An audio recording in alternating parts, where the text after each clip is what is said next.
Church of Mavis. Into the night.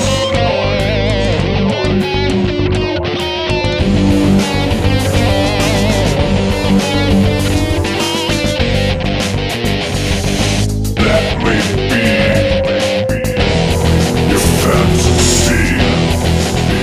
Sexy. Metaphysical. The dark side.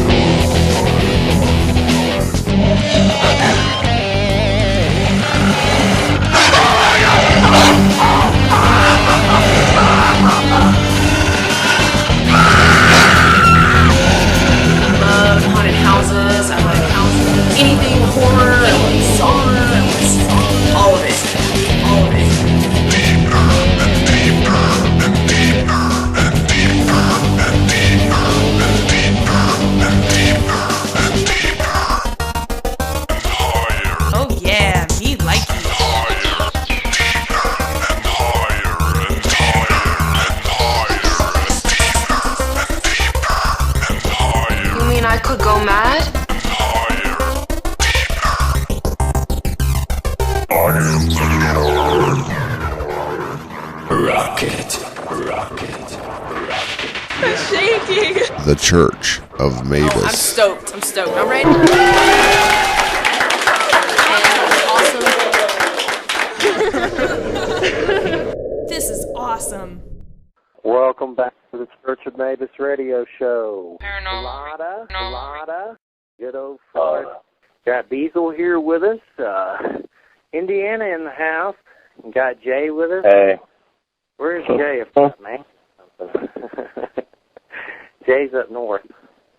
I'm in Maryland. Maryland, that's right. I said Maine, I meant Maryland. My brain, you know how it goes. Well, Yeah. you're listening to 107.7 New Orleans and 105.3 Henderson Point, Mississippi. And tonight's guest is Don Miguel Ruiz Jr., and we'll be getting to him very shortly about his books, The 5 Levels of Attachment, Toltec Wisdom for the Modern World, and also Living a Life of Awareness, Daily Meditations on the Toltec Path, and all sorts of other stuff. So good show. I'm really looking forward to this one, and looking forward to interviewing Don. Let me go over some of the guests real quick.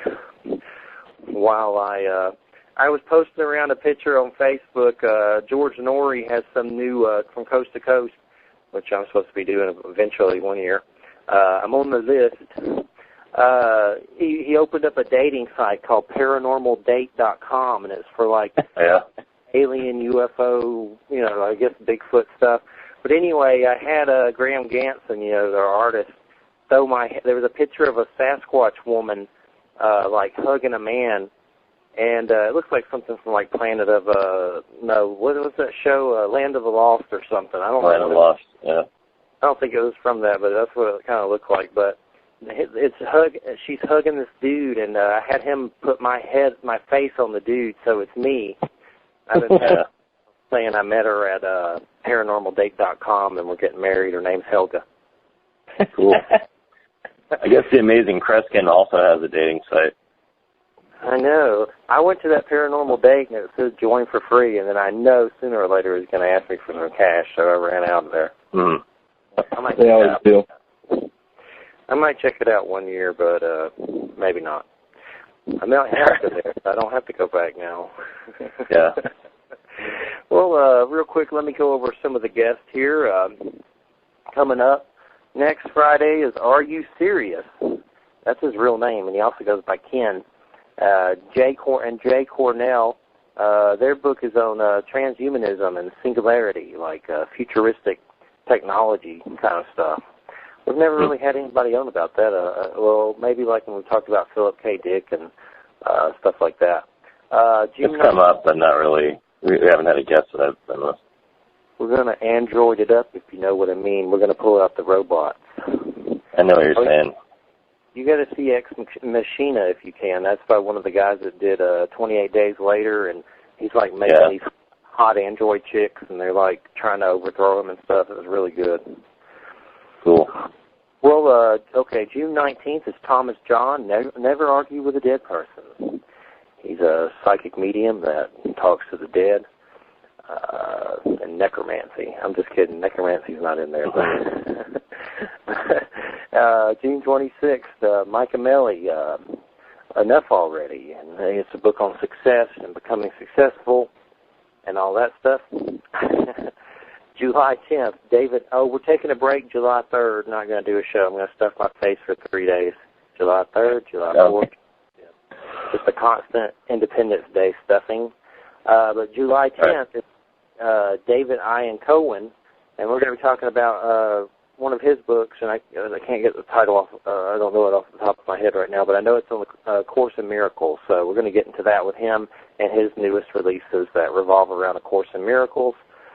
Russ Kick is July 17th. He wrote a book that's just quotes and positive quotes.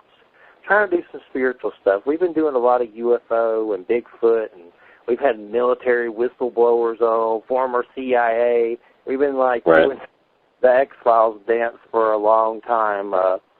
So trying to do some spiritual here for the summer, and then we'll delve back into some weirder stuff when the fall comes and all that. Susan Shumsky, July 24th. She has a book about the third eye and chakras, and we're going to talk to her. July 31st, Hawk's brother. He's a native, and he doesn't really have a book, but we're just going to chat with him. He's kind of wild dude, so that one should be interesting. He's a mess on Facebook, so that one should be something else. Just quickly, for August, Frank Baba Yogi, I probably said that wrong, but Santeria, Voodoo, Africa Voodoo. That's from Lillian Books. August 14th, Blaze, Electric Shaman. August 21st, Gypsy Teague. I think her book's about wands and stuff, magic. August 28th, Jeffrey Daugherty and reptilians and Christianity and weird Christianity stuff. I guess the Revelation type stuff. Make some fire and brimstone business. I don't know if it's that bad, but I think he said something about aliens. So he hasn't sent his book yet. I need to remind him of that so I can see what's up. What's up? Well, alrighty. Let me see. Oh, finally saw Mad Max. Yeah. No spoilers, please. I heard it was good, though. It's beautiful. I would say it's movie of the year so far until Star Wars comes out, and it may even be better than Star Wars, but hopefully. Cinematically, it's one of the coolest things I've seen in a long time. I mean, and it's a perfect example of post-apocalyptic world. Yes. With what I like about it is they didn't try to do a remake. They just continued the story on. They weren't like, let's reboot this, because it's just after the Thunderdome. So it's like a few years after that. Okay, because it seems like some people thought it was going to be a reboot, and I'm glad they didn't reboot it. Yeah, me too. That would have been unnecessary. And instead, they just jumped right into it. And the thing about it is once it starts, it doesn't stop. It's completely just like one giant balls to the wall all the way to the end. Yeah. And I read that Tom Hardy was upset that it was taking so long to film. It took 12 years to film, and he was getting upset about it, which I couldn't blame him. But after he saw it, he apologized to George Miller about it. Yeah, George Miller's an expert. But like the old school days of like when Star Wars first came out or Mad Max, except for like E or like Indiana Jones. It's like that. It's like that powerful.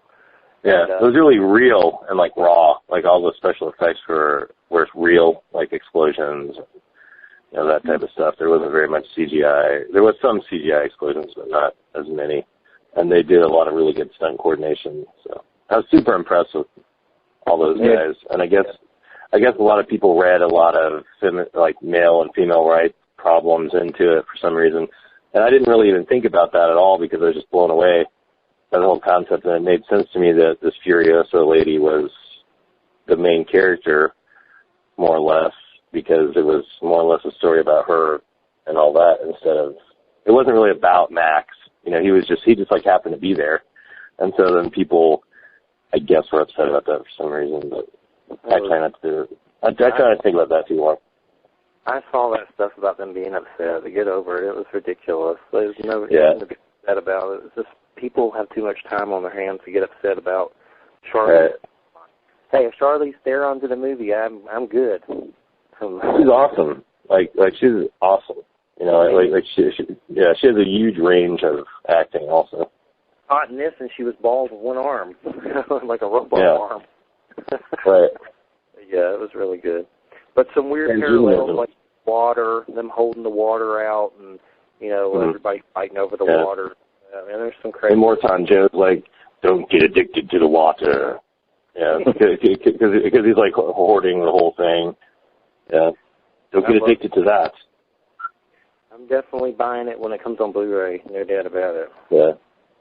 Awesome. But all right, well, let's get to our guest because I want to get into his books and knowledge as soon as possible.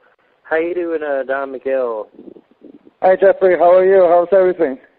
Doing pretty good, man. It's great to have you here. Very excited. Oh, thank you. Thanks so much. How are you doing, Biso? How are you doing, Jay? Good, thanks. Thank you very much. Hey, cool. Thanks for having me on the show and being part of this conversation. It's awesome. I still haven't seen Mad Max, but I'm looking forward to seeing it. You got to see it, man. It'll trip you out for sure. It sounds really good. Yeah, it is good. It's like revisiting my childhood again, Yeah, right. A lot of that's happening with Jurassic Park coming out, Star Wars. It's like we're reliving it. It's like all the people that are our age are like movie producers and executives now, so they're like, let's make some awesome movies of people that we would love to see. I sure heard that.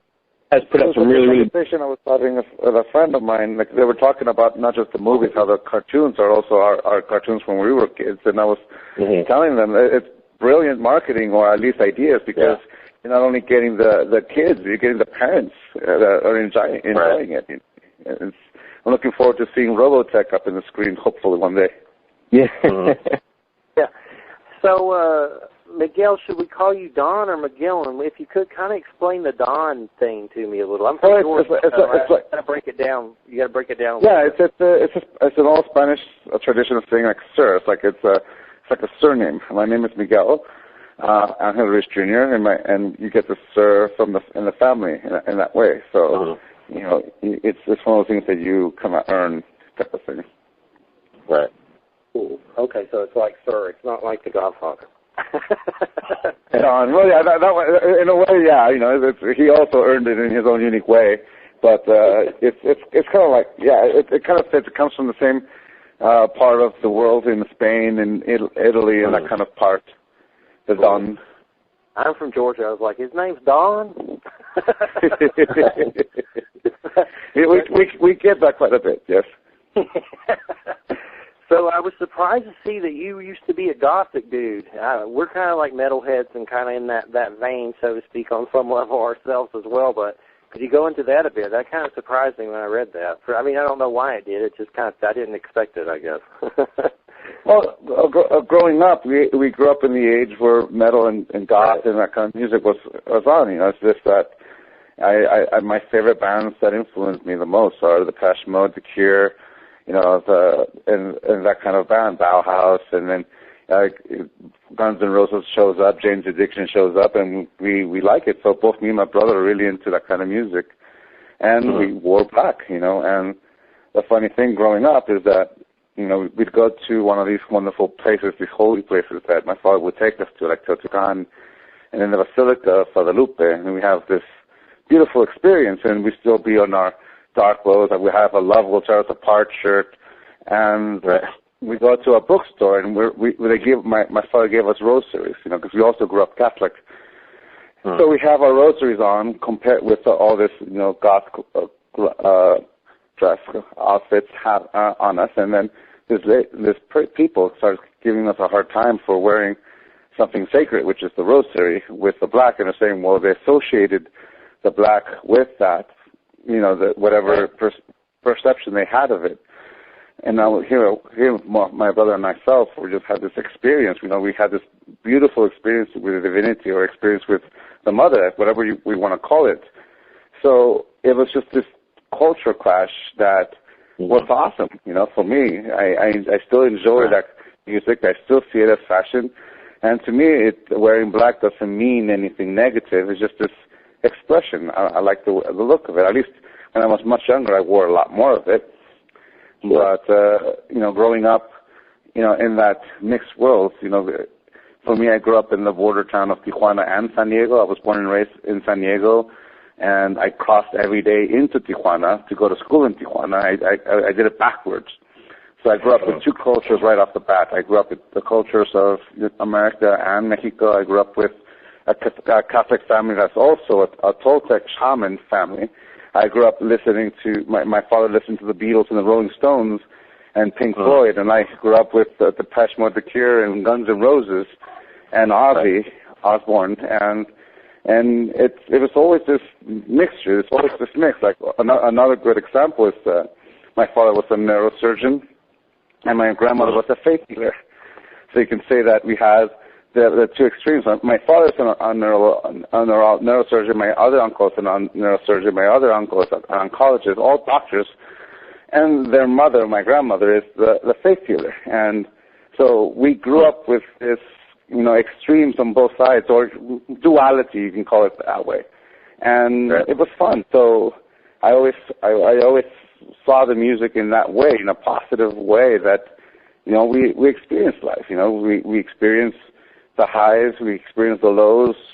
Sometimes a prayer for rain from The Cure to Disintegration fits perfectly well on a rainy day in the middle of the desert, and then put it on, and you can listen to You Are My Sunshine, My Only Sunshine, and it makes me very, very happy. It fits in well. I can put in the Oh Brother Where Art Thou soundtrack, and the whole thing just blossoms. So for me, it's just this eclectic style in metal and hard rock and industrial, like Ministry and Skinny Puppy, that were great, and great influences on me. 9 Inch Nails.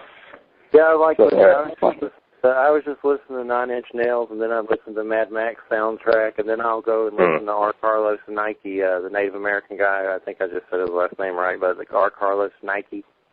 Right. I love that music. It's just like Native American flutes and drums and stuff. Well, one thing, could you explain to us what Toltec is in your perspective? Sure. What does that mean exactly? Sure. Well, the word Toltec or Tolteca is a Nahuatl word that in English means artist. If I translate the phrase, the Toltec path of transformation, into 100% English, it means the artist path of transformation. So basically, we call ourselves artists, and the canvas for our art is life.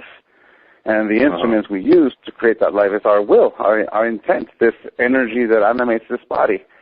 And my body's an instrument, my mind's an instrument, and I'm the energy or the life force that animates both.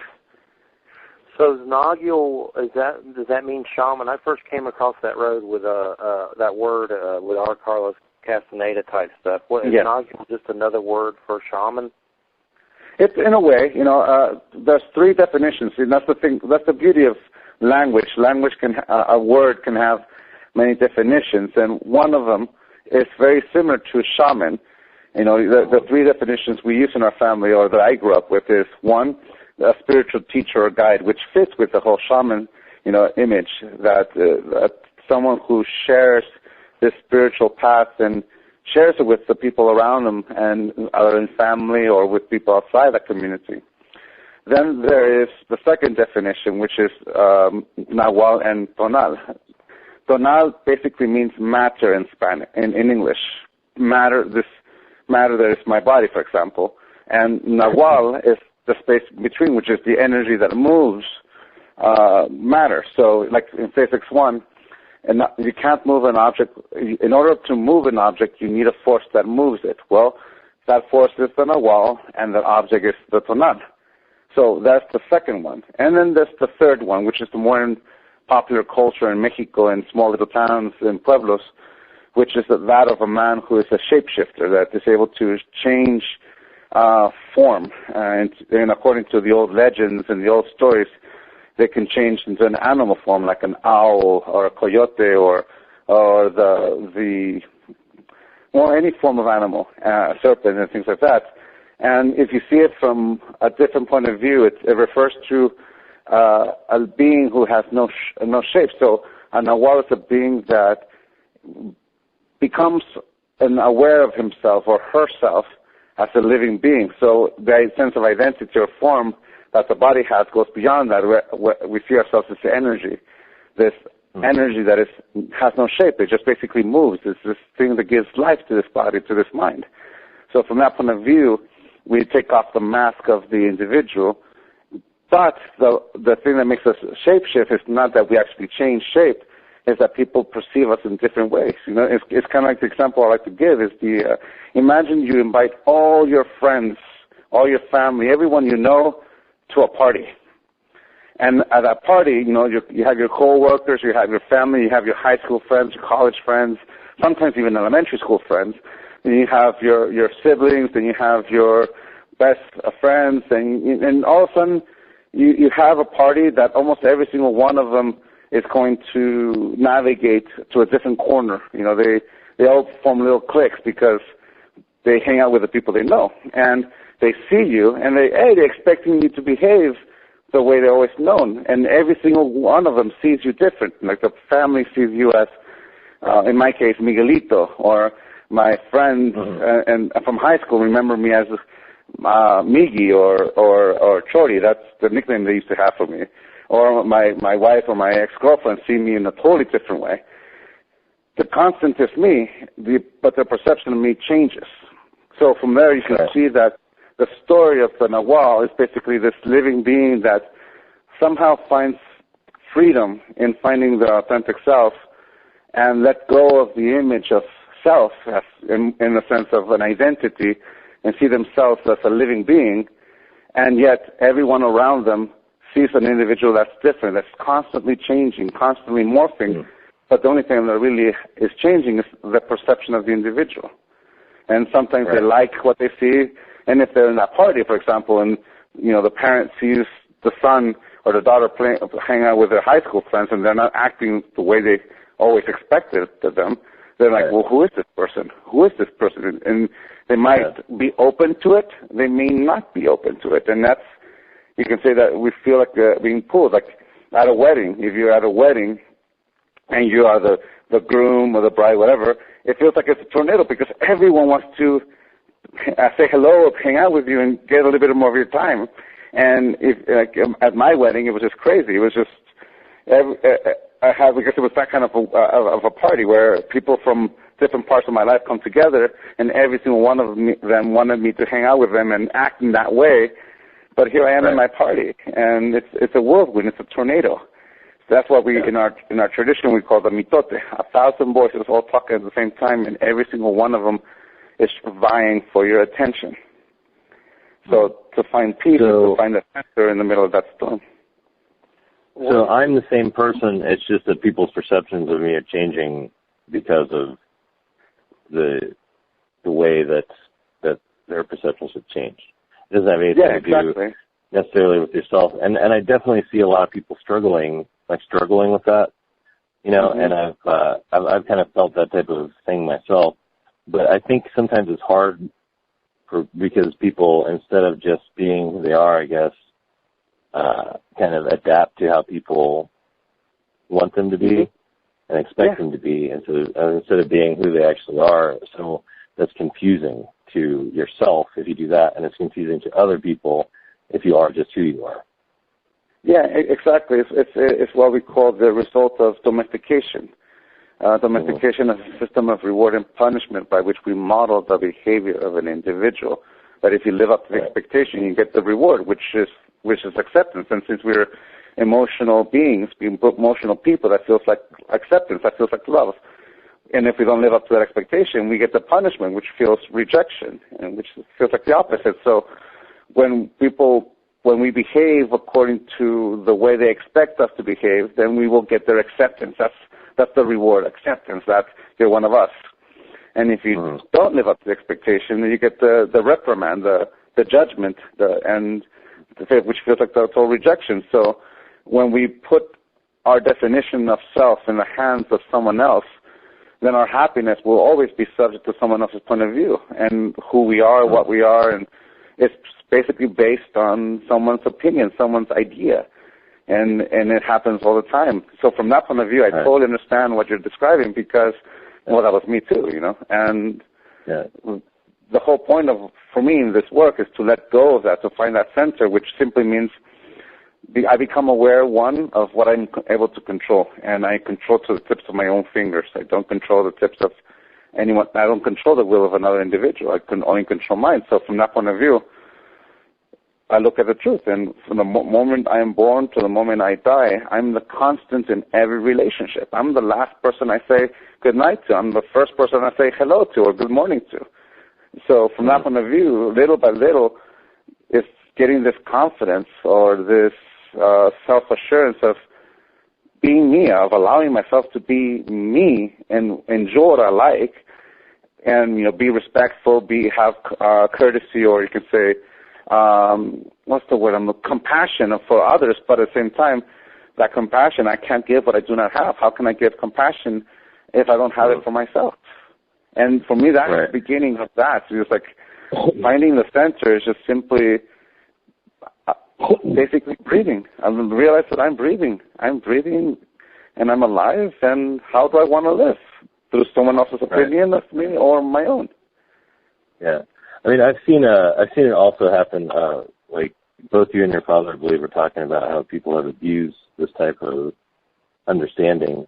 And I think I've seen that happen now that you've described it this way. For instance, in that exact same model, someone is kind of lording over the fact that they're different now than how people perceive them. And they kind of see, I've heard people describe that as seeing people as they haven't evolved or moved on past a certain point in their life or this type of thing.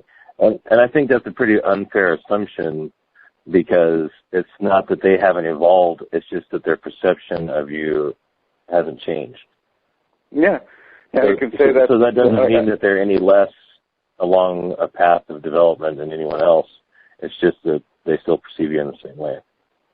Yeah. That's the thing is that someone can go to rehab, someone can go to a psychologist or go to their priest or rabbi or go to a workshop, and you start doing your own self-work. And, the path always looks different because there's 7 billion of us, human beings, living, so it's going to look like 7 billion ways.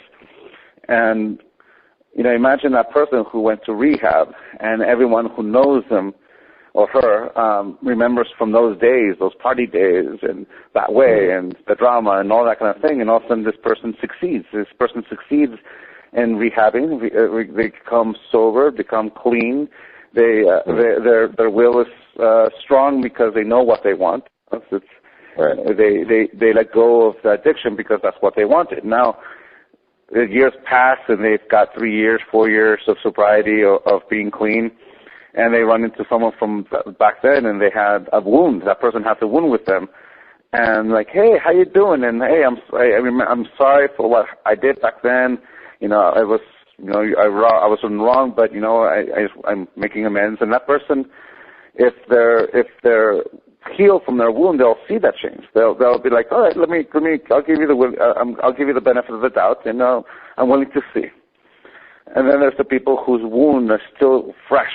It still hurts. It's just, instead of actually working on it, they just lazed it over and covered it up, and it got infected, and it's been impacting their life and other relationships and all that kind of thing. And then all of a sudden, here it is, the main villain of their life.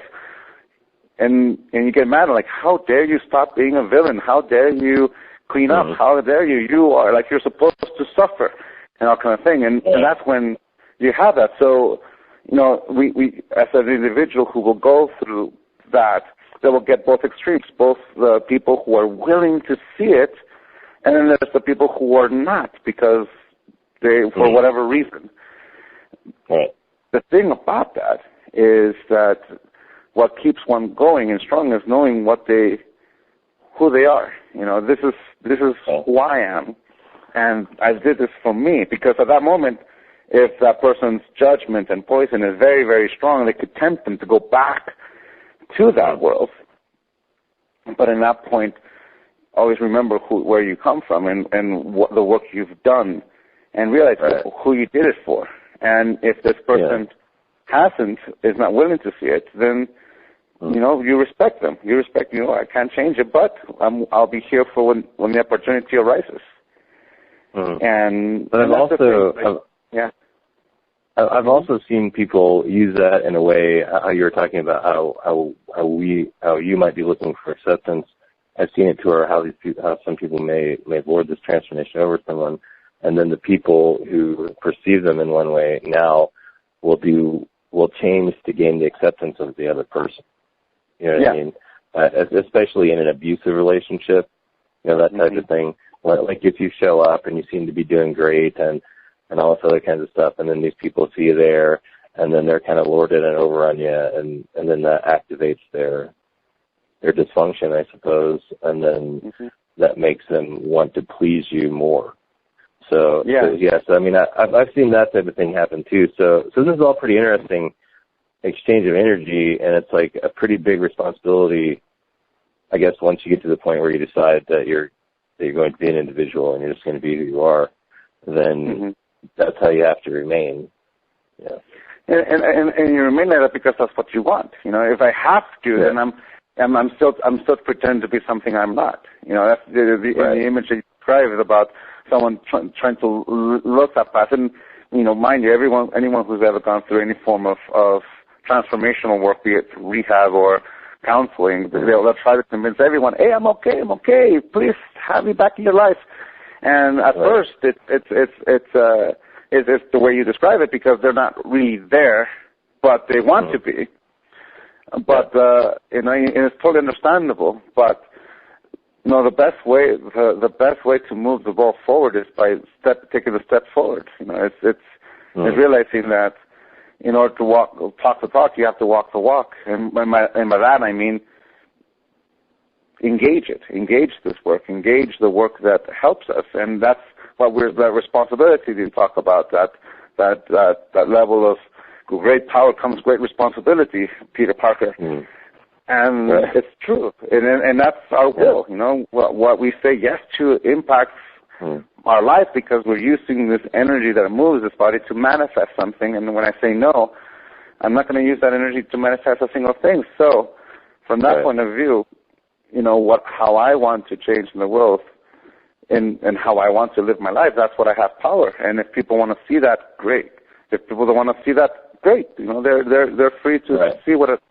But patience, that's the thing. The patience is key. Like recently, I was able to, me and an ex-girlfriend from high school. We both had a kind of a bitter breakup, and for many years we had this kind of issue. But then times calmed down, we talk, we hang out, and all of a sudden we both were like, we kind of finished saying I'm sorry, and I guess we're ready to start saying thank you for a lot of the things. And I was thinking, wow, the 18 version of me, or the 23 version, or even the 30th version of me would be in shock that even happened. But we both got to a place where both were like, all right, we both healed. Yes, we are finished saying I'm sorry.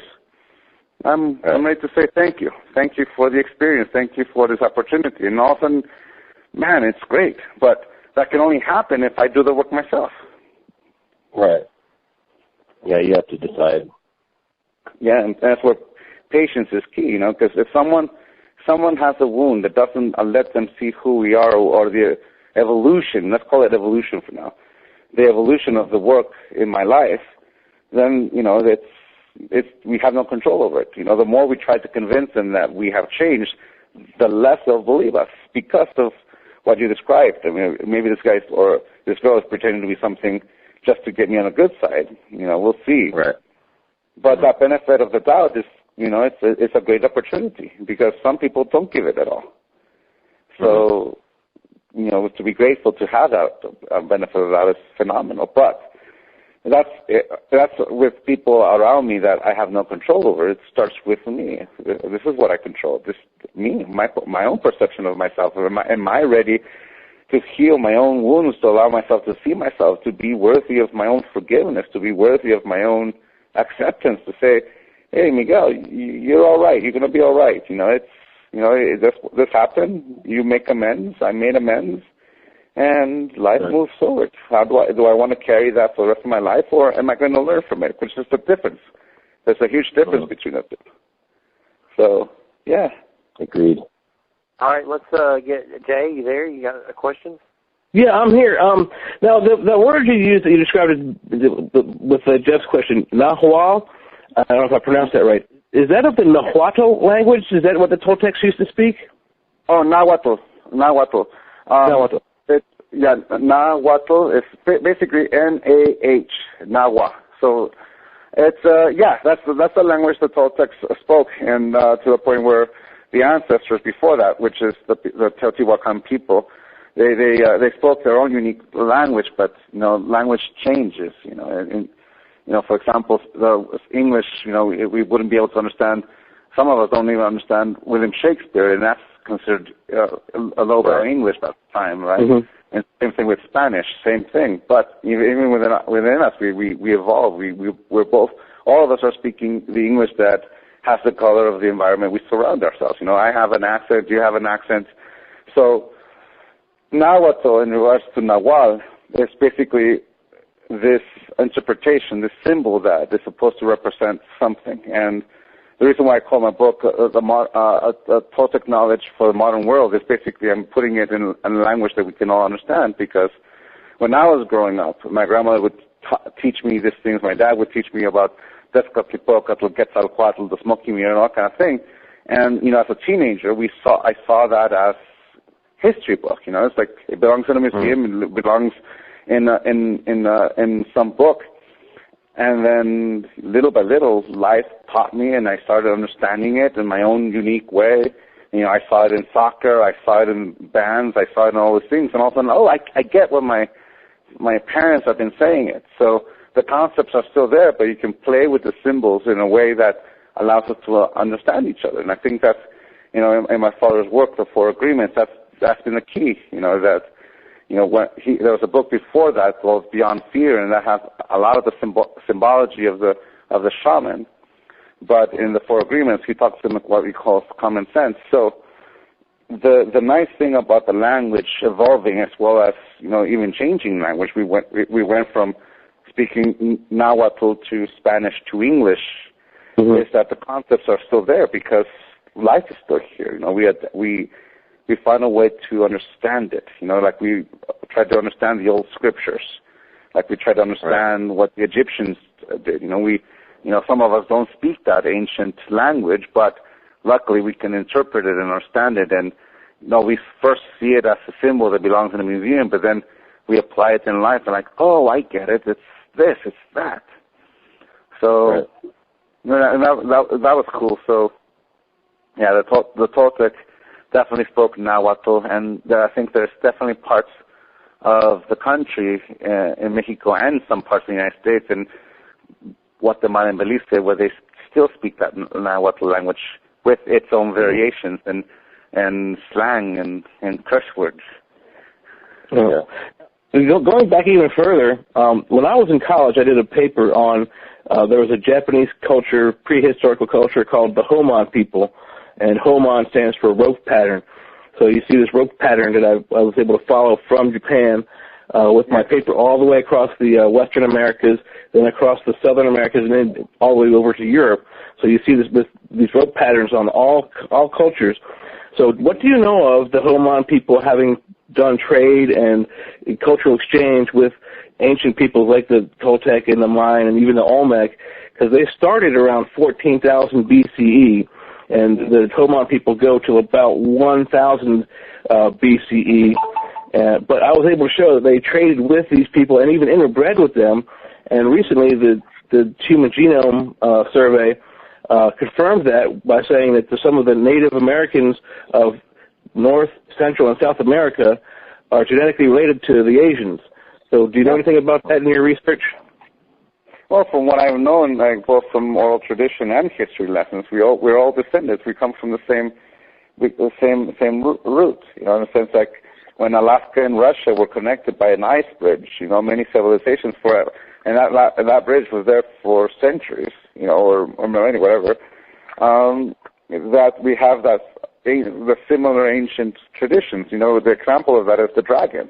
Quetzalcoatl and the Asian dragon. They stem from the same experience. The same symbology. And once the bridge melted away and the civilization separated, they evolved. They changed. The northern tribes they continued with the nomads, and the southern tribes, having a bit more of a more stable climate, they were able to establish cities. It's the same biblical stories of the farmer and the nomad. The moment the farmer learned how to sow the seed, the cities began. Possessions of the land became, because now you needed the land to harvest.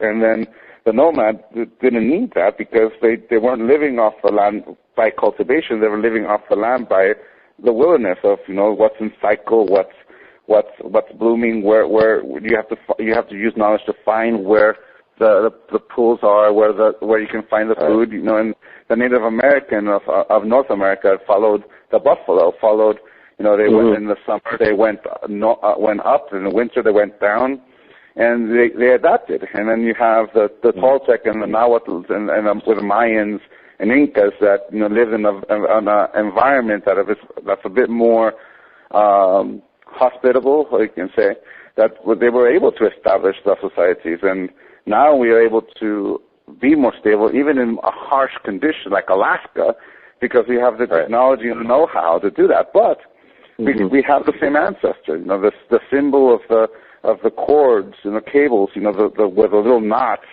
You can see that in our country. You can see it in this part of the world, and sometimes it's not in a knot, sometimes in a painting. You go to the pyramid of Teotihuacan and you see the pyramid of Quetzalcoatl, and you see that same symbols, but they go between Tejatipocatl and Quetzalcoatl, or Tlaloc.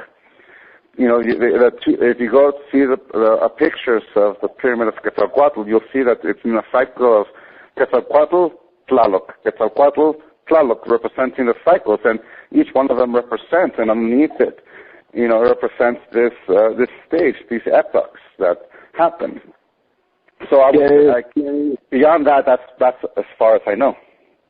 Yeah, I absolutely have to agree with you. I mean, the artwork really tells a tale. The Japanese and Chinese dragons, if you look at them and then you compare them to Quetzalcoatl, even just the carvings in the stones, he looks very similar. But when you see him painted as the feathered serpent, the parallels are unmistakable, that those two dragons are similar. And then if you look at the European dragons, they don't have feathers. They're all more like, scaly, and they have, weird tendrils coming off their faces, and they're more lizard-like. So it's amazing how that the Pacific culture were able to share that before. It wasn't really a bridge. It was more of an archipelago of rice islands, and so on, that they were able to travel across. And the Homan used, they did like caravans with dug-out canoe boats, and they would go following the current in the Pacific. The current would take them all the way over to Alaska and then down the west coast of America, then Central America, and then about around Peru, where it starts to turn, they would follow that and go over to the Polynesian Islands and then back up through the lower Chinese, where Vietnam and all that is, and back home. So when I was taught history in high school, they didn't teach us that. It was like they told us that there was a separation there. Those people had no contact. No one had contact with Japan 14,000 years ago, or that Egypt had contact with Australia, so many thousand years ago. But we're starting to find that out now, that the cultures really did have a global culture. They were able to talk to each other over thousands of years.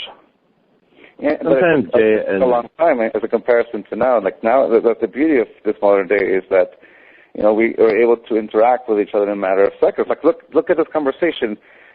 Some of us are in Florida and Maryland, and is someone in Louisiana? Indiana. Yeah, I'm in Indiana. Indiana, and California. So right now, we're having a conversation, and we're not even in the same space. We're in this virtual world where people can actually hear us because we're using electricity to share that, But based on that, if you can see that conversation that we're having right now, you can see the need that motivated everything you just described, this need to communicate, this need to stay together. Like we create communities, we create the illusion of separation by different agreements because we use different ways and we adapt to different ways. You can say that the difference in the dragon in Europe versus the Asian one, the scales versus feathers, you could say. The dragons that are feathered versus the dragons that are scales. And one was supposed to be prosperity and life and the other one greed and things like that. But they're all, at the same time, they're all conveying a message. They're all conveying knowledge that whoever created it or drew it or shared it or copied it, whatever it is, they were conveying a message that allows us to understand. And that's been with us.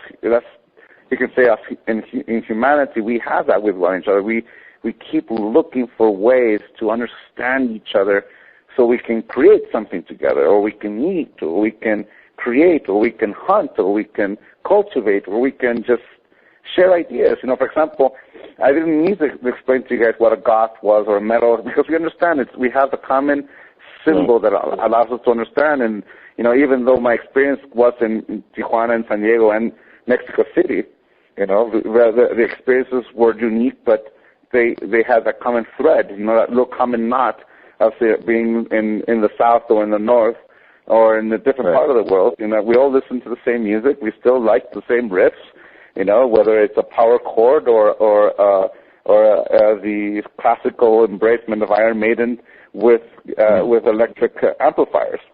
It's awesome. It's this common drive, this common need of saying, hey, how you doing? Now, how does that? A lot of the time, I don't feel like we give our ancestors anywhere near enough credit for anything. Exactly. Yeah. Oh yeah. I was just thinking exactly that same thing, man. Right, because people think that because they weren't making what modern people might consider to be progress, that they were just kind of primitive screwheads. Yeah. Which I don't agree with by any means. Yeah, like when they say who built the pyramids? Well, we did. We could say who built this? Who built we built it with what we had at the time. And as time progressed, what they say, the necessity is the mother of invention. Well, we live in a time where it's kind of hard to imagine that if all electricity goes out like that TV show Black, it happens. That we all go back to those stage in the Stone Age, but we don't give ourselves credit. We will rebuild it. We will find a way. We always have. We find a way, and that happens even before we were human. Even before. You see even with us, with a little kid, you sometimes can go to YouTube and watch little kids, little babies find a way out of that crib. They come up with some ingenious ideas. I'm thinking about this one YouTube image of a child that pulls over their mattress, puts their little tiny legs underneath the crib. Instead of trying to get out of it, he uses the legs to move the crib closer to the bed. Then once it gets closer, gets out, puts the mattress back, and flips onto the bed. Because he's using the edge of the bed to step up, and that allows him to get over. It's the ingenuity of imagination. We give our minds so much power, and we have the capability of manifesting that thought with our body. The two, it's a perfect harmony like that. So from that point of view, you take it back a millennia, take it back to the Stone Age. The idea that a person needed to be able to kill a buffalo or kill this piece of food, and this instrument is not working. Well, this stick is not helping. I can't get to it. The animal's too fast. How can I get this animal? Well, if I throw a stick, maybe I can reach it, but it won't do anything. So what if I put a little end to it? What if I put a little point to it? That tends to hurt me. Maybe it hurts him too. And then you start finding ingenuity. And, it's like you said, we don't give ourselves enough credit. It's an awesome experience. A good example of that is the TV show Ancient Aliens, Because even though I really enjoy the show, I think a lot of the times they're always just looking to give credit to other beings for things that I think humanity has had a big hand in accomplishing. You know what I mean? Yeah. I mean, like Da Vinci and Michelangelo and and even your grandmother, who was a healer, you know, like did a lot of, I mean, good stuff. And they did it probably on their own, maybe with some influence from who knows what. But, you know, it's just something that I've always thought was silly. You know, like looking back on our people as like, oh, they don't know. When we really think that they had a much better understanding because of necessity of how cycles work and what responsibility is, and not to deplete an area and not to use all the resources all the time. And you know what I mean? Just from being nomadic and moving around, you know? Yeah. Well, we can even use the example of right now we're so used to having smartphones. Like I could totally have this conversation with you in the middle of nowhere and talk to you. And with the internet, I can talk to it, but imagine 15 years ago, like in 1998 or 1995. You know, that idea was almost impossible. Like, how does anyone find a way to, like, before this invention, trying to make plans to meet someone at a club or a bar or a restaurant, and you can't. You're waiting there. You're waiting for a half an hour, 45 minutes. You're waiting to see what happens. But now you're like, oh, like someone can text you immediately. Hey, my car is broken down. Can I call you back later, or let's meet up somewhere else? You know, back then we didn't have that. You know, if you weren't anywhere near a telephone or you didn't have a quarter, you're kind of, well, you're not in a good position to help anything. But you know, it's even the way we socialize.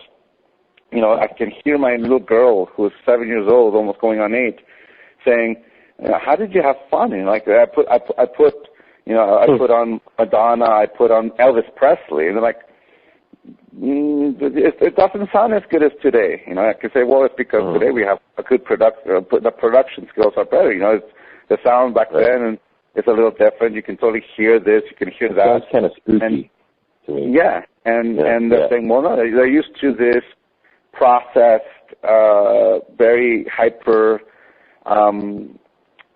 perfected sound that, you know, you can make someone who sings completely out of tune in tune with a little machine, and it doesn't matter if they got any math skills. We can create the math skills. You know, and that's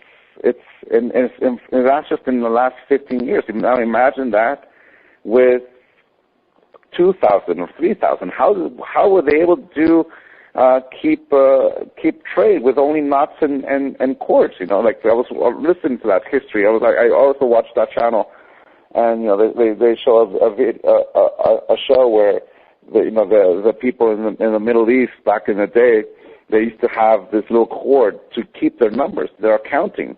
How do you?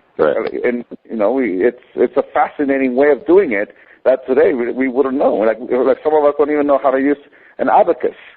You know, or you know, it's how did you use that? Like, just grab a calculator, Dad. I'm like, no. It's like, look, here's how you use the abacus. Look, move. There's a little dot here, move a little dot there, and they're like, no. Right. So it's the same thing. And that's where mathematics was built. I mean, they figured out a lot of complex mathematical equations with an abacus or with counting stones and, you know, moving things around. So it's just the evolution. We found a way. Yeah. Hey guys, we're going to go on break now.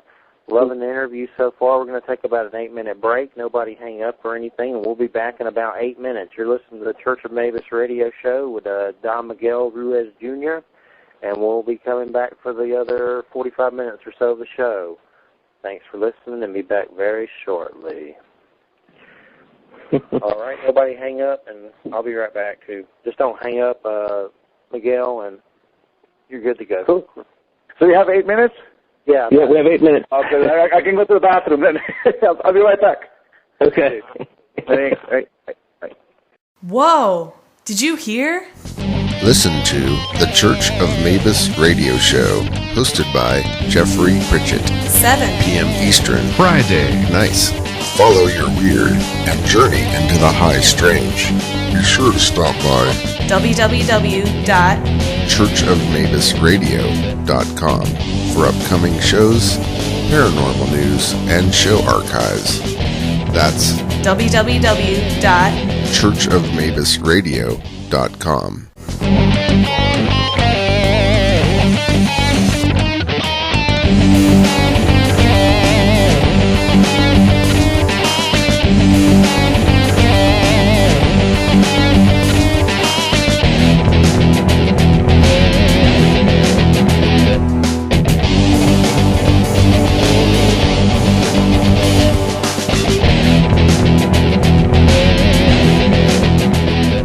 The Church of Mavis. Oh, I'm stoked.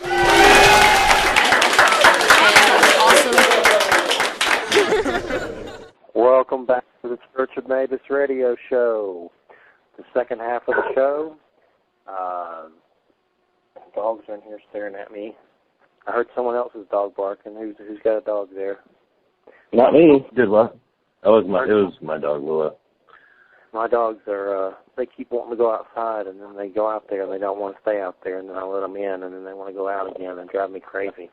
But it's just the time of the day that she barks. The AC's on here, man, it's still hot in here. Summer's going to be rough here. It's a tropical jungle down in Florida. Well, Miguel, we got you back with us? Hello. Hey there.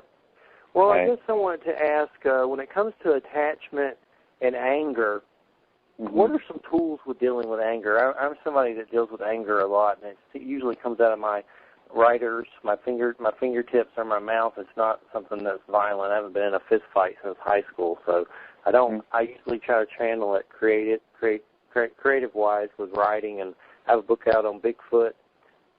Praise for the Hairy Man's Secret Life of Bigfoot. So I try to do creative things to, get that angst out of me. But I've noticed lately, like today, I had a big payday where I work, so for some reason that seemed to lighten me up a bit, and I feel better. But the last few months or so, we had a death in the family. My stepdad passed away from autoimmune disease, and my mom's 62.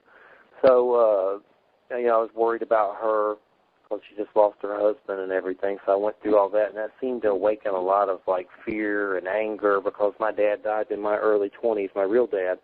And lately I've noticed, on my news feed on Facebook, I'm pretty much a liberal. A lot of the right-wing stuff just drives me crazy, some of the crazy stuff they say lately, a comet's going to kill us because of all the gay people, and just weird, crazy stuff lately. Women are lesser cuts of beef. So I get angry at that stuff. It seems like I'm dealing with a lot of anger lately. I'm just kind of curious, with attachment and anger, what are some tools for that or some advice? Well, I think that what you just described is perfect. You control it. It hasn't controlled you. That's the key.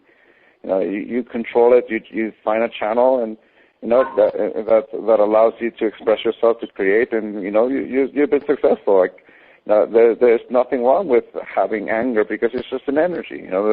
I'm the source of my anger just as much as I'm the source of my love or my happiness or my depression or my sadness. I'm the source of both, and you can say that there's the only part that says I'm wrong about, or you could say it feels wrong about it, because I don't have control of it. I'm taking actions that I don't want to take. I'm saying yes when I want to say no, but the anger is overriding me or whatever. Then the anger has control over me. I lost control. My will is now subjugated to my anger, and that's what you can say. There's a repercussions, the consequences of it. Is consequences that you didn't want, and you didn't have control for that. So from that point of view, there's the way you described it is perfect. You can say that that's a good master, in the sense of someone who knows what triggers them. If you describe, what triggers you. You know the comments, and it's one of the realities of the times we live now. We get to hear a lot more of the point of views we don't agree with. And it triggers us. It triggers us to react in that way. But, we're still not losing control. So there's nothing wrong with having anger, except when it overrides our will and it controls the actions we take. Now, anger, the opposite of love is not anger. Anger is just the instrument we use to domesticate. You can say that anger and hatred and racism and discrimination and all that kind of thing, it's just the increment of domestication. The system we talked about at the beginning of the show. You live up to the expectation. It's conditional love. And the punishment is judgment. And when you get more attached, that's when anger is used as an instrument to implement domestication, because now you want to domesticate everyone else to fit your perception. You want them to fit the idea, and this is what leads us to fanaticism. When we're so attached that we can't see beyond the tips of our own nose because all our beliefs and all ideas distort our perception. So from that point of view, what you've just described is you're not fanatical because you can see it, you allow it, and you control it. And then to go down the levels of attachment, you can simply say to let go of that anger is just simply redirect your attention. Redirect your attention. If you know what will trigger you, one, you know what will trigger you. Then you have a choice. It's about being honest with yourself. Today, I feel like I can control it, so I'll read it and I'm like, it won't do any reaction. Then on days when you know that, I'm a little more sensitive, by the way, my condolences for your family's loss, for the loss of your stepfather. You can say from that is you have your emotions are a little bit more open, you're a little bit more sensitive, and it's a little harder to control your anger because you're emotionally open, you can say. The wound of mourning, the wound of loss is there.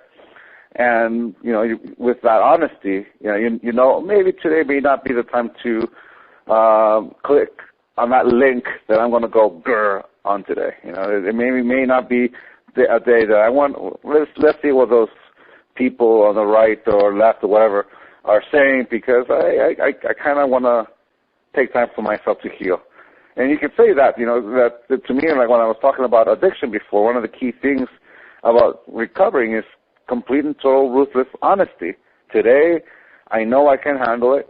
Today, I can't. And because I can't, I won't expose myself to it. It's not about strength or an iron will. It's just I know when my yes is powerful because it's what I want.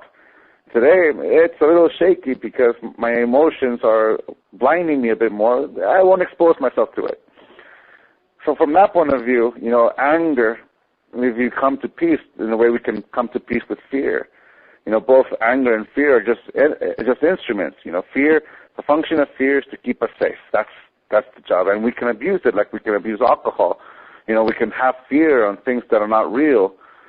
And, there's a proof of that. It's like we can watch a movie and we can feel the same fear we have as if we have a snake in front of us. That's right in front of us. We can have that fear, and our fear will protect us. Will do its best to keep us safe. And in the movie, we don't really have a threat. We have, but the mind is so powerful that it will react with fear and try to keep us safe.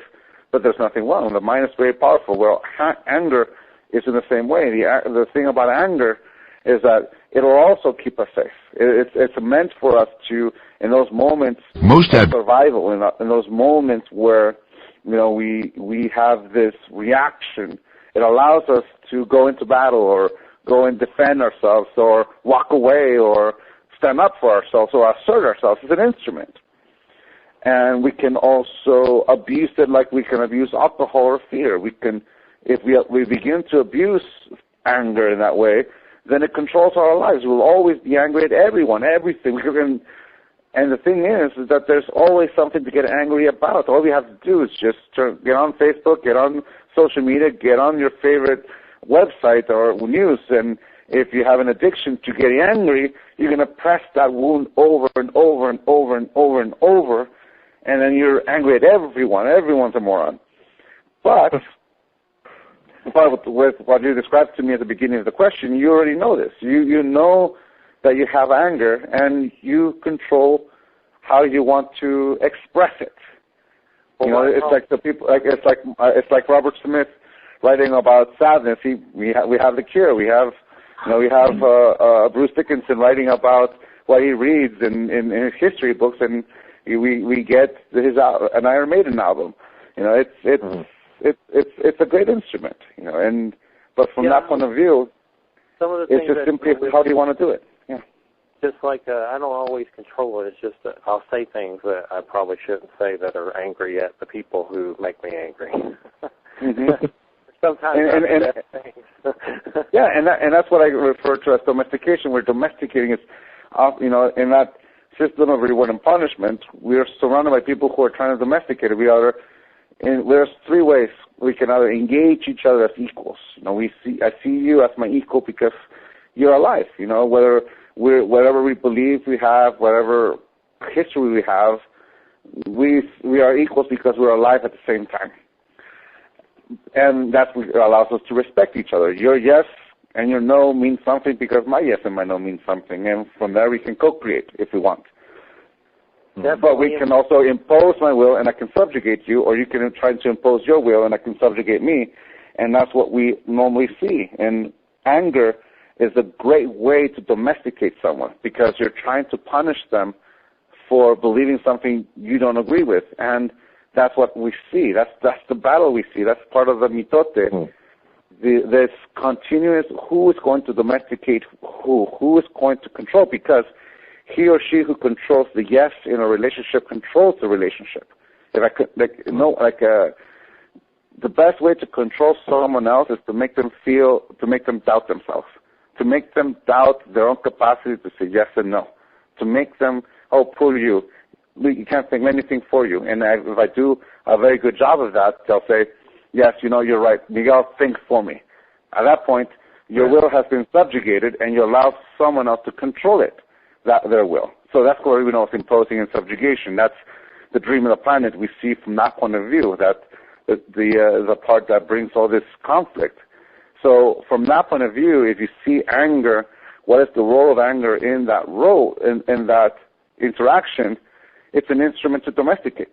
It's an instrument to impose my will or my beliefs onto someone, and whoever's the angriest is going to win. That's the battle, which is in contrast to the anger you described at the beginning, where I'm going to sit down, I'm going to write a book, I'm going to funnel through this energy. Now you're not using anger to domesticate someone else. You're using it to fuel or motivate this creation or this idea. You can say that where would we be without the anger of, I don't remember his name. I can see him. He had a ponytail and he's a comic. He passed away from cancer. Huh? George Carlin. Yep, him. Yeah. Where would we be without his anger? He had anger. Things that he got him ticked off, and he found a way to communicate it. But in his communication to us, watching his stand-up comedy routine or his writings or whatever, he made us think. He made us think about the things he got mad. He didn't domesticate someone, although there were definitely times where he definitely used that anger that way. But in his writings, with that anger, he used it as, all right, I want to express this idea, and I want it to be in this voice, and someone's going to hear me. And those people who hear me are going to reflect on it. I'm like, oh yeah, my dad loves him. He enjoys it. I enjoy his work. So from that point of view, you can see the contrast between how we use anger. So is it wrong to have anger?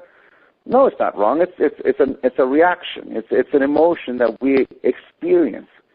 But we can choose to use it as this instrument to either express ourselves and construct something with it, or we can use it to domesticate someone else, and we're not really constructing anything. We're just adding to this conflict. So it all comes down to the choice. And based on your question, you already have that control. So the only thing that's left is to accept the truth. This is who you are, and this is how you feel, and you will feel like that until that moment passes. Until that moment that angers you passes, because at the end of the thought, you looked around and like, hey, what's going on over here? And all of a sudden, this thing doesn't make you angry. This will make you happy. Mm-hmm.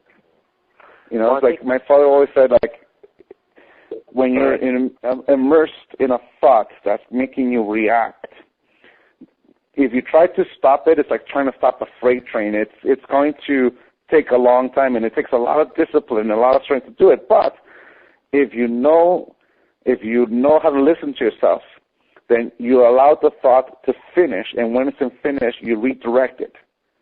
You get, okay, all right, if I can't stop this thought, then I'll let it all out. I'll purge it. I'll purge it in a way that I'm not going to hurt anyone. Once I finish, I redirect myself. And it's not about denying or anything. It's just simply, all right, I'm done with this emotion.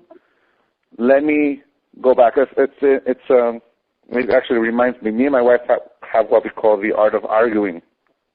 Mm-hmm. And basically is, when I know I'm about to put my foot in my mouth and say something incredibly stupid, I walk away.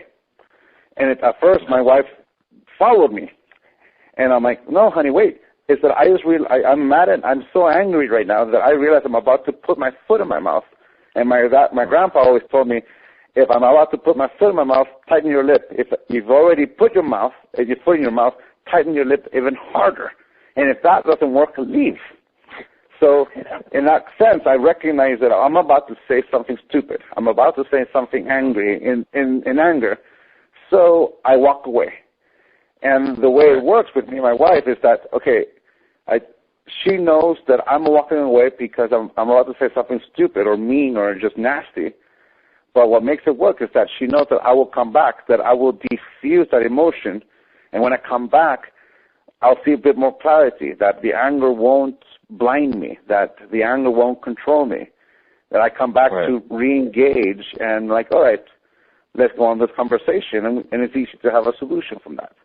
Yeah, so I use that's the way I think my life, Yeah, exactly. I use the same philosophy. One of my ex-girlfriends, she made me so mad one time. I said, you stay here. I want to go in the other room and get on the internet. And when the anger goes away, we can take the discussion back up.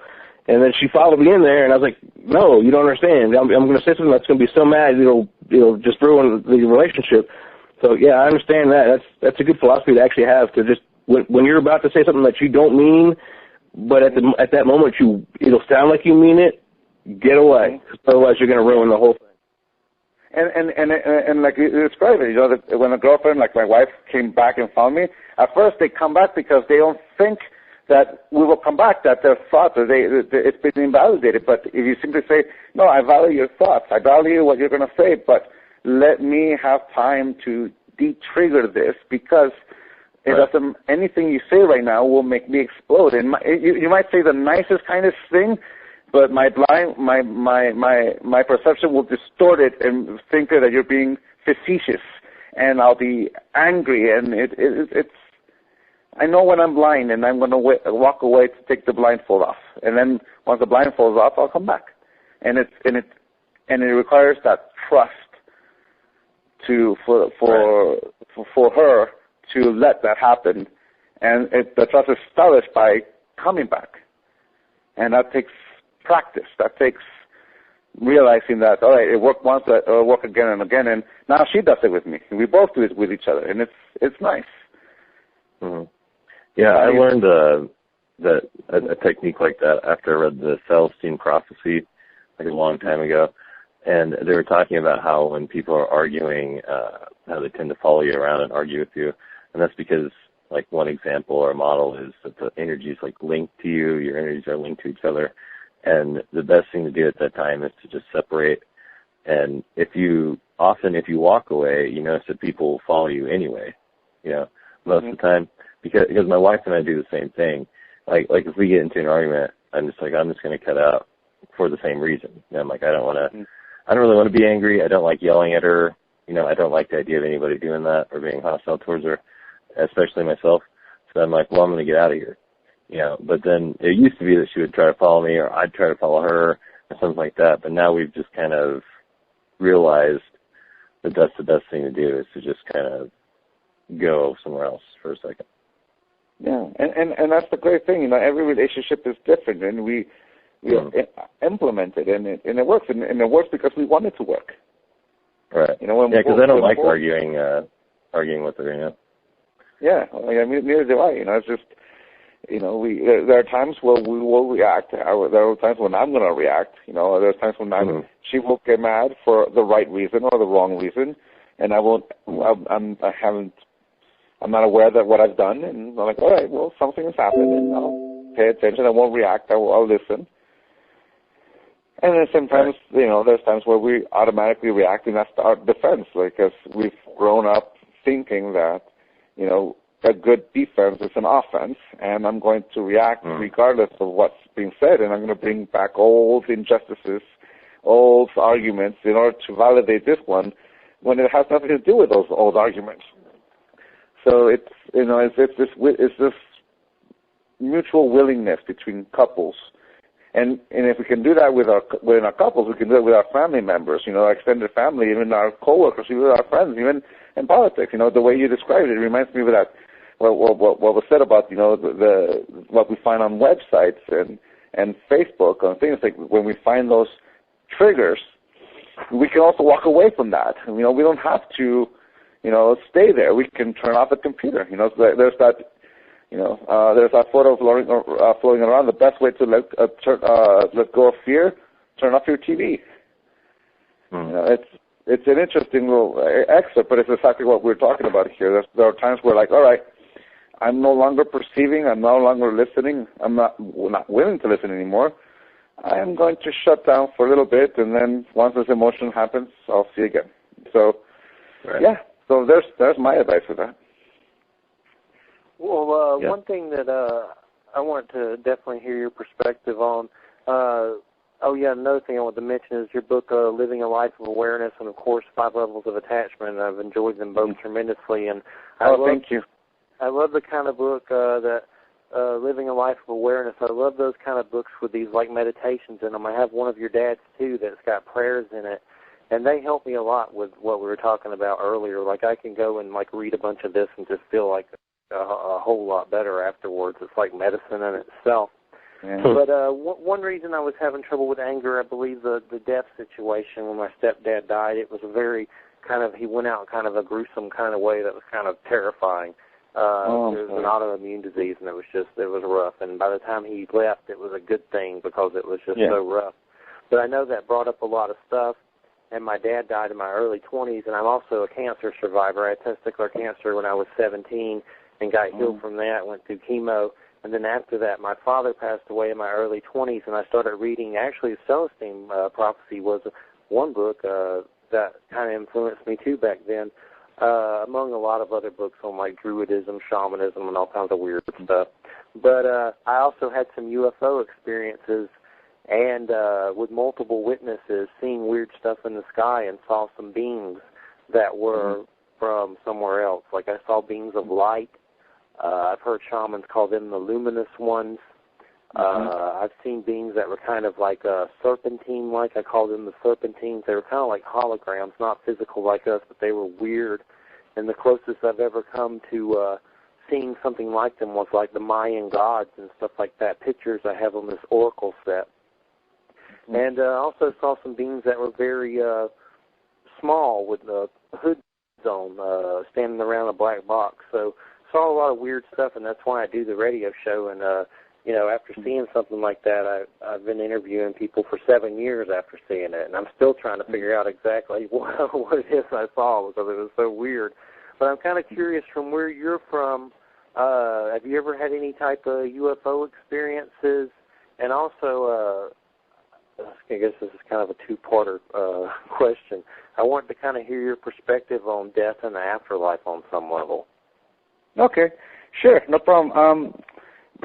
My answer in my life, I've experienced a lot of stuff. I can't say, do I believe it? I've experienced it enough to say not to say no, because I'm not going to say no because I've experienced it. Can I reproduce it? No, so I can't say completely yes, but there's the experience. There's the experience of life. Have I seen things? Have I witnessed things? Yeah. Have I seen a UFO? No, I haven't seen one. Have I had an experience with an ET? My grandmother had quite a bit. My grandmother used to tell us all these stories about her experiences, and she was really into that. Telecommunication. astral travel and things like that. She used to be into meditating and going all these things. I've never had that experience, but I know my grandmother, and she had them, and she believed them, and she saw all these things. In my life, I didn't have those things experienced, but what I've experienced is, the things of, how can I put this? The things, like, for example, let me put it to you this way. The way we discovered ultraviolet light is, there was a scientist, I forgot his name. He wanted to detect the temperature of the spectrum of each color. So he put a thermometer in each place, in each color, and then he put a thermometer in the dark side where there's apparently no light there. And he measured it. And then all of a sudden, what was shocking is the light, theoretically, the thermometer that received no light was the warmest. And he couldn't explain it. So it took some years to discover the prism of ultraviolet, the color.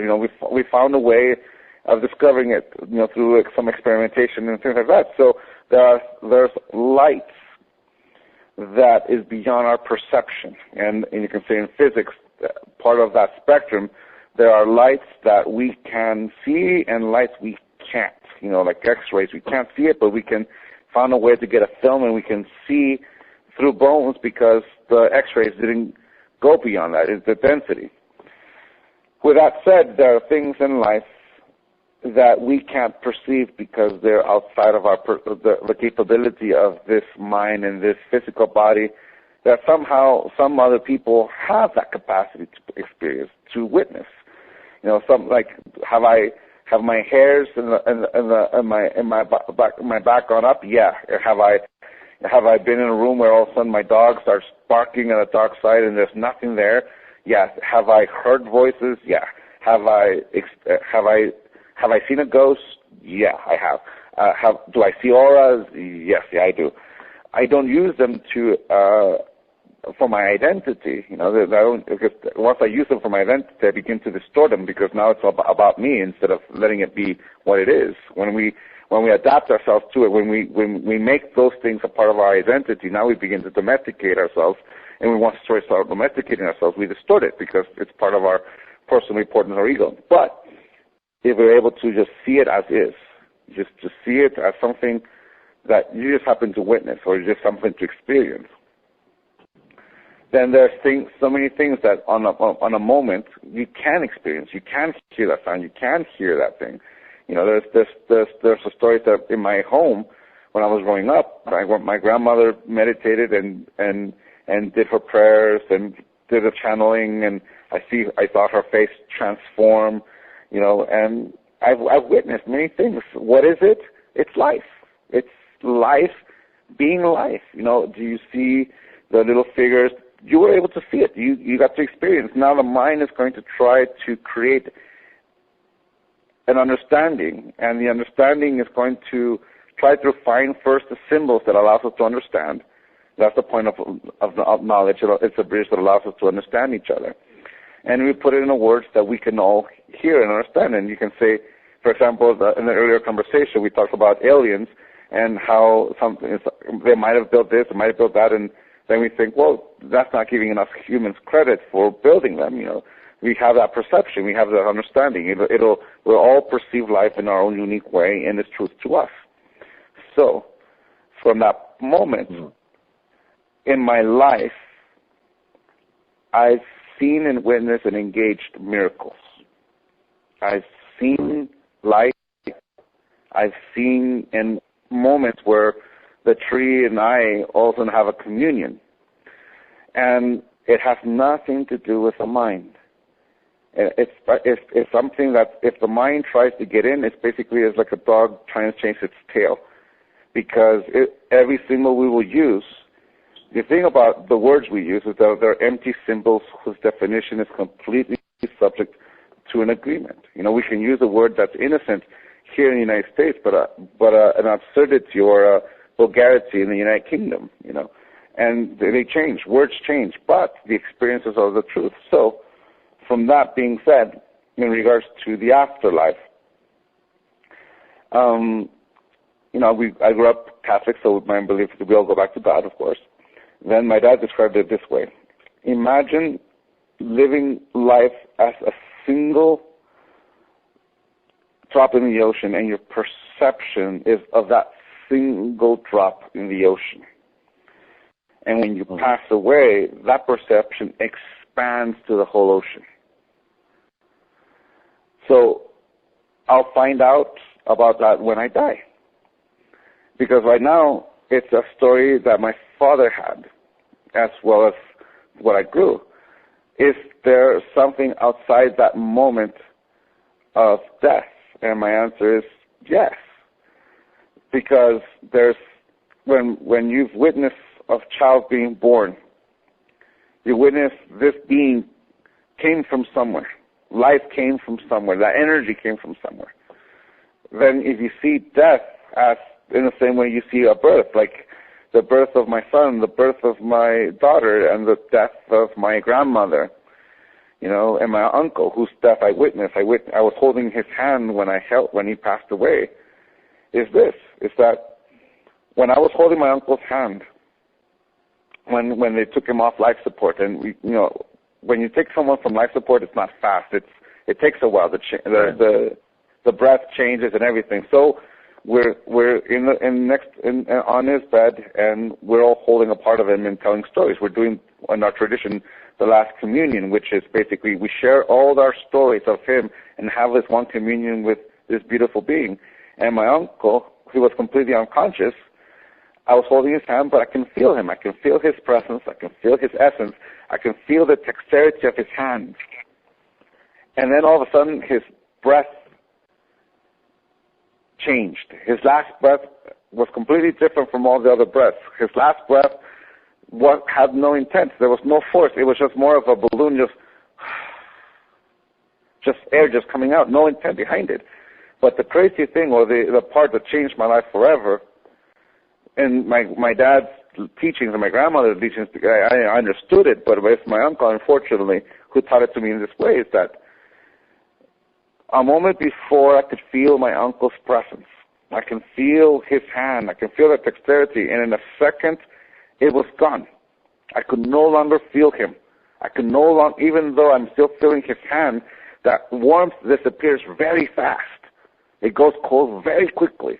The dexterity goes so rigid, it's like, it's immobile.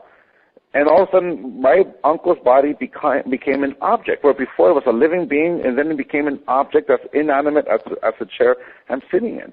And then two laws of physics that I learned in junior high came to mind. One, energy can never be destroyed, it can only be transformed. And two, in order for an object to move, there needs to be a force that moves it. Well, the energy that animated my uncle's body is gone, and it wasn't destroyed, it transformed itself. Where did it go? It went beyond my perception, but the energy went somewhere, but I can't perceive it. But it is the moment where I become aware that I am not this body. This body that's talking to you right now will become a corpse, will become an object that's inanimate as this chair tomorrow, next week, and if I get to live as old as my great-great-grandpa, my grandmother's grandfather, then if he could live to be 116 years of age, I've got 70 years plus of life. The difference is that I'm alive now. Right now, I am alive to move this body, to move my arm. I can go in any direction. So what happens after my perception cannot see it? Can I perceive it in a different way?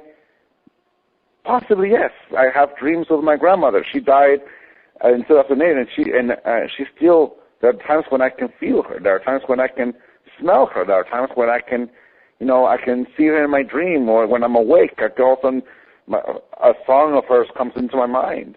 Or the strange one is that, my wife's mother died 2 years ago, and there was a song that the kids knew, her kids. Then that 2 days or 3 days after her Pat died, that's her name. My wife was bathing our little girl, who at the time was about 5 years old or 4, and she begins to sing that song. And my wife says, where did you hear that song? And my little girl says, I don't know. Audrey says, I don't know where I heard it. I'm just singing it. I made it up. And you could say from that point of view, like, here's a little girl singing the same tune and even some of the same lyrics of a song she's never heard that her grandmother sang to her kids over and over, and that the parents have that memory, sing it. That Susan didn't sing that to her daughter. It's an old memory. But my little girl sang it. Is that a story? Yes, because it's no longer here. But did it happen? Yes, it happened. What is it? I don't know. I can call it a communion with the essence of Pat visiting my wife and her daughter, or granddaughter. It could be a moment where the life that animated that body just expanded to the whole. Because, the question also comes, if you want to reflect it, you can ask yourself, when did life begin? And it didn't begin at conception. And the reason why I say that is because the sperm was alive and the ovum was alive.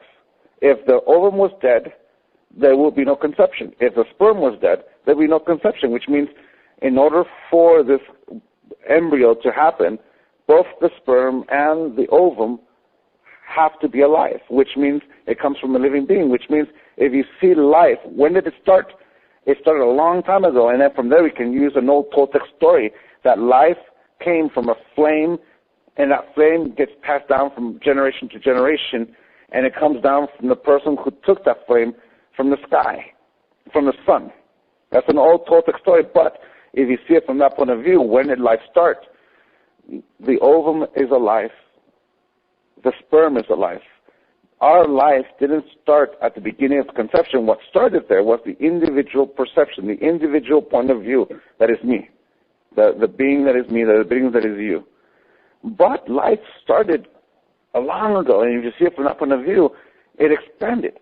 So that image of the drop in the ocean, if you adapt that image, that song, to that image of the fire, then the individual at the moment of death, what lets go of is the single point of perception, and it begins to expand across everything that's already manifested. So if we use it from that point of view, the reason my little girl can sing a song she's never heard of, that her grandmother used to sing throughout life and her childhood, is because the energy came back. Now, is that truth? Can I prove that? No, I can't.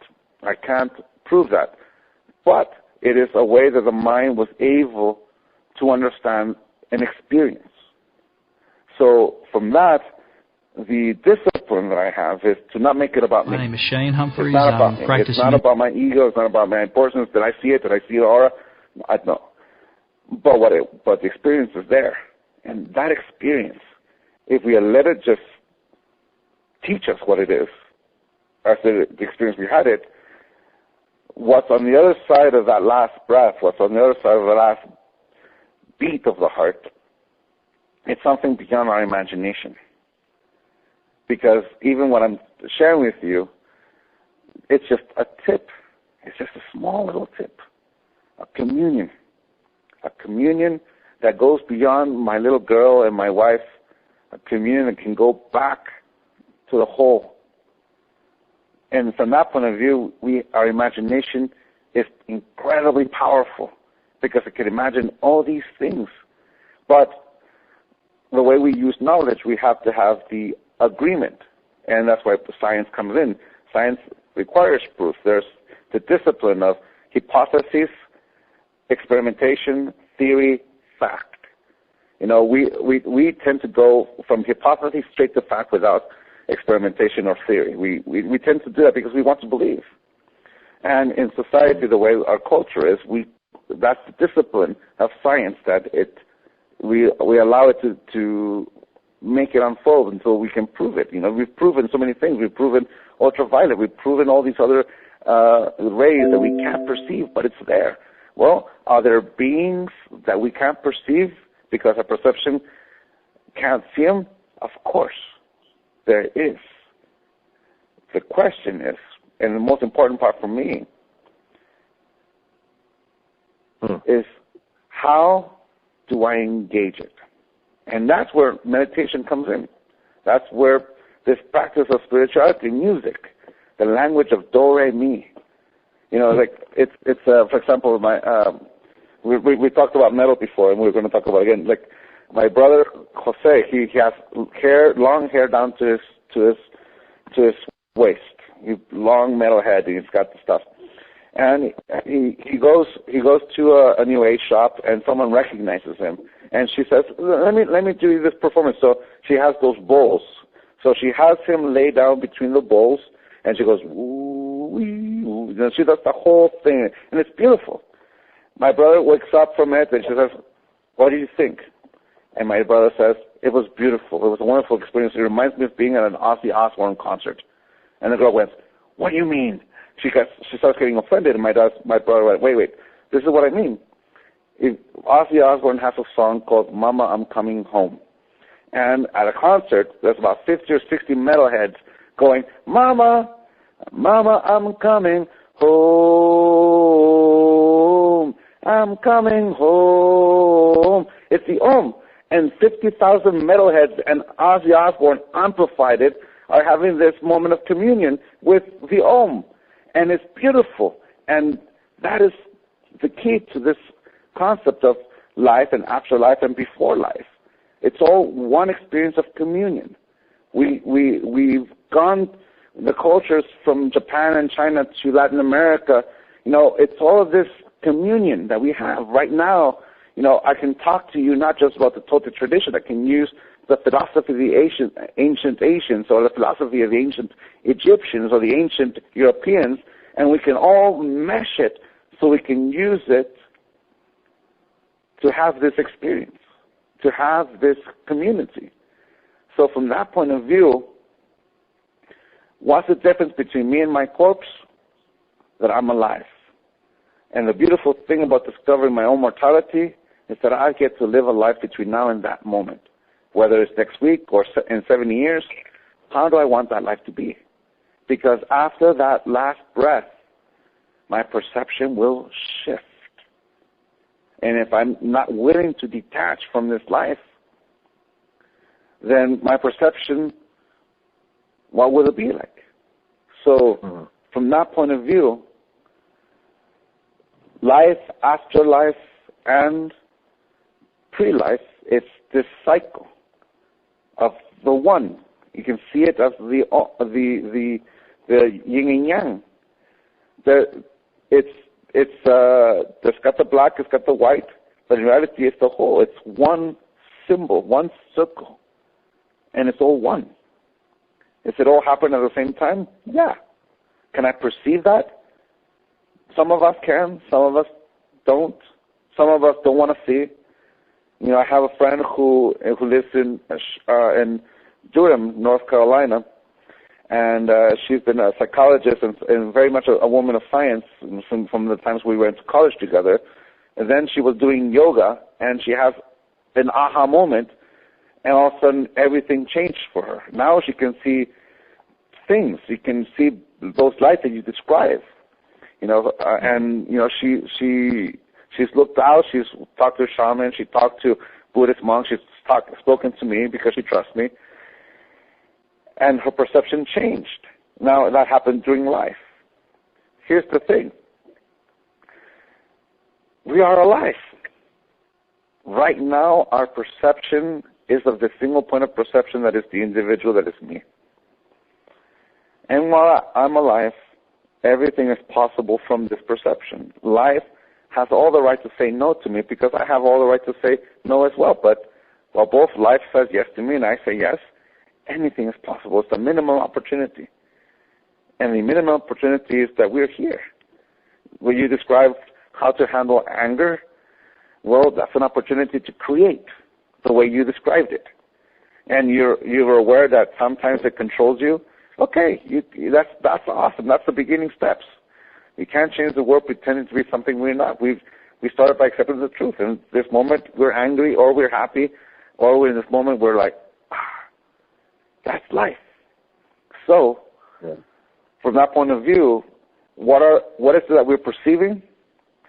Words there's not enough words to truly describe it. It's an experience. But when we have the experience, we're going to use the words we know. If my friend had that experience with yoga, and she lives in North Carolina, she's going to use the language of North Carolina to explain it. But had she been in Vietnam, she would use the images of the jungle. She will use the images of the water. She'll use that image. Whereas here, she's using the images of North Carolina and the forest and the humidity and all that kind of thing. Had the experience been in Alaska, it'll have the color of Alaska, or have the color of Argentina or Africa. The beautiful thing there is this: the experience is the important part, because we know we'll use the instruments we have around us, and the instruments we have around us is knowledge, language. That is the instrument we get to play with, and we can mold it in any way, but remembering that the point of knowledge is to allow us, each of us, to understand one another. Right now, I'm speaking English to you so we can understand each other. If I start speaking Spanish, well, then I can say all these things, but if you don't understand me, what's the point? Right. And that's the key. We paint with words. We paint an experience with words, and that's the beauty of it. You know, the song "Pearls of Jesus" sounds just as good as Depeche Mode did it as Johnny Cash, and Johnny Cash gives it a flavor. The song "Hurt," in the voice of Trent Reznor, it sounds like a young man whining. In the sound of the voice of Johnny Cash, there's the depth of a man who's lived a life as unique as Johnny Cash has lived it, and it has a totally different feel, like this profound. It's the voice, and the voice comes from us. So what are you perceiving? You're perceiving life. What happens after our death? Life, existence. And from there, everything is possible. I don't. Have you ever seen the movies Cocoon by Ron Howard, with those light beams that come out of those things that are in the pool, and all the old people go to the pool, and it makes them like young and stuff? Yeah, I've seen that. It's a great movie. Yeah, I think Ron Howard might have did some LSD for that one, but I think there's some truth to that. I think we are like those light beings, and I've talked to other shamans across the earth, and they said they've seen these balls of light, and that it's kind of like you're a light being like that, and you can turn into a ball of light and appear in different ways. I believe there's truth to that for sure, and I've talked to a lot of other shamans that have said that as well. And then I believe we're definitely connected to the source and the creator. And we're down to 3 minutes, so I got to close this out. First off, I just want to say to our listeners, Don Miguel Ruiz Jr.'s books, 5 Levels of Attachment, Toltec Wisdom for the Modern World. Another one, Living a Life of Awareness, Daily Meditations on the Toltec Path. And then I'm looking forward to, where did I put it? The Toltec Art of Life and Death. That's coming out in October. I'm really looking forward to that. That sounds like that's my dad's new book. It's the first one since Voice of Knowledge, and it's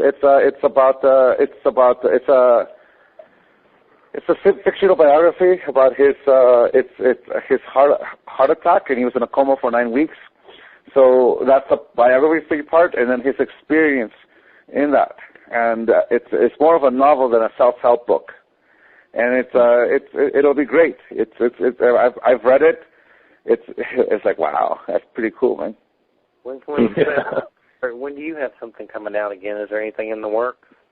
Yeah, it's right now the tentative title is called The Mastery of Self, and it was supposed to be released in September, but then my dad came out with his release date. I'm like, I'm gonna push it to next year. I like it. Let the big guy come in, but that'll be right now. The tentative release is March of 2016, which means I'll go back on tour back then.